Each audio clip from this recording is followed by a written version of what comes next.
Assalamualaikum warahmatullahi wabarakatuh. Sampurasun. Agar masyarakat Jawa Barat angka peningkatan kualitas kesehatannya terus meningkat, agar seluruh layanan kesehatannya siap siaga, agar masyarakat Jawa Barat ekonominya terus meningkat, mereka memiliki kesempatan kerja. Seluruh kesempatan kerja tidak bisa lahir dengan sendirinya, harus diciptakan dalam sebuah iklim pertanian yang memiliki orientasi sebagai pertanian hijau. Karena pertanian yang terus-terusan menggunakan pestisida dan pupuk kimia tidak bisa lagi masuk ke pasar dunia dan tidak bisa lagi membuat untung para petani. Maka sudah selayaknya kita secara bertahap, Dinas Pertanian Provinsi Jawa Barat bekerja sepetak demi sepetak, seluruh sawah di Jawa Barat dirubah. Untuk apa? Mencapai tingkat derajatan pertanian organik. Pertanian organik itu memiliki fungsi pada peningkatan kualitas ekonomi, memiliki fungsi pada kualitas peningkatan kesehatan. Karena kesehatan tidak melulu rumah sakit, kesehatan tidak melulu puskesmas, kesehatan tidak melulu alat kesehatan, kesehatan tidak melulu paramedis, kesehatan tidak melulu dokter. Karena dokter yang sejati adalah diri kita sendiri. Maka pertanian organik merupakan tahapan untuk mewujudkan masyarakat Jawa Barat yang sehat.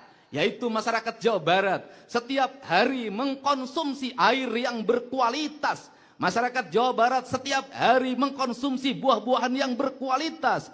Berkualitas buah-buahan terhampan, buah-buahan khas Jawa Barat.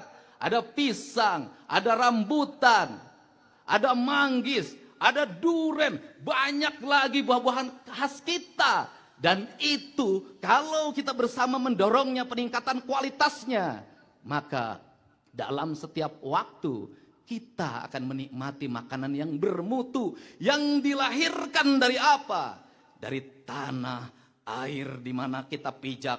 Tanah air di mana kita pijak saling mengikatkan diri. Dalam filosofi Sunda disebutnya papat kalima pancer. Papat kalima pancer adalah saling mengikatnya. Air, matahari, tanah, dan udara melahirkan sebuah energi, melahirkan tanaman-tanaman yang berkualitas, yang tumbuh penuh dengan cinta kasih, di mana para petani mencintai tanahnya, menghormati tanahnya, mengurus tanahnya, memuliakan tanahnya. Dari tanah-tanah yang dimuliakan, maka akan tumbuh pepohonan yang mulia, maka akan tumbuh sayur-sayuran yang mulia, maka akan tumbuh buah-buahan yang mulia, maka akan tumbuh padi yang mulia, jagung yang mulia, bawang merah yang mulia, bawang putih yang mulia. Kemuliaan itu akan dimakan oleh warganya, maka warganya menjadi warga yang mulia.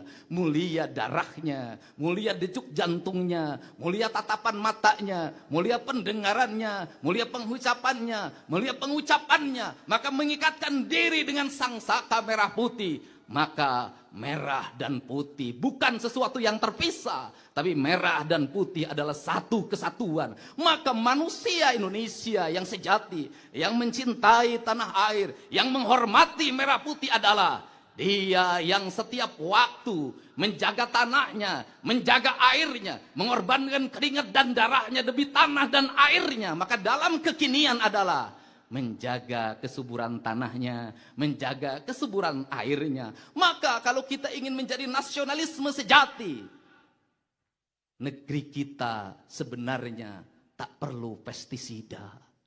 Negeri kita sebenarnya tak perlu bahan kimia.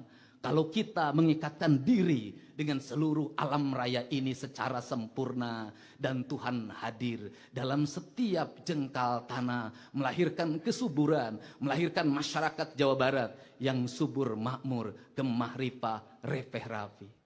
Sifat saling mengikatkan adalah sifat ketuhanan, sifat kemanusiaan, sifat persatuan, sifat kerakyatan, dan sifat keadilan. Dalam kaidah Islam disebutnya insan kamil, atau dalam kaidah kebangsaan disebutnya manusia Indonesia seutuhnya. Prinsip dasar itu dulu tercerabut oleh prinsip-prinsip pengejaran aspek material produksi, sehingga kita masuk dalam sebuah teknik pertanian kimiawi yang berlangsung saat ini yang menjadi ketergantungan. Sedangkan negara-negara maju yang dulu mendorong kita menggunakan pestisida, hari ini menjadi bangsa yang menolak produk pertanian berpestisida. Selama cara berpikir kita meletakkan diri pada orang lain untuk meraih kemajuan, selama metodologi pembangunan kita diletakkan terus-menerus pada keinginan orang lain, maka percayalah, kita tidak akan pernah mencapai kemerdekaan yang dicita-citakan. Karena apa? Selamanya kita masuk dalam standar mereka. Ketika kita masuk dalam standar mereka, mereka sudah merubah standarnya. Ini prinsip-prinsip dasar filosofi kebangsaan, kejawabaratan yang harus kita renungkan. Semoga Allah Subhanahu wa Ta'ala senantiasa memberikan bimbingan, pelindungan kita semua. Semoga sang saka merah putih tetap berkibar di tengah gempuran perubahan zaman. Wallahu muwaffiq ila aqwamit thoriq. Assalamualaikum warahmatullahi wabarakatuh. Sampurasun.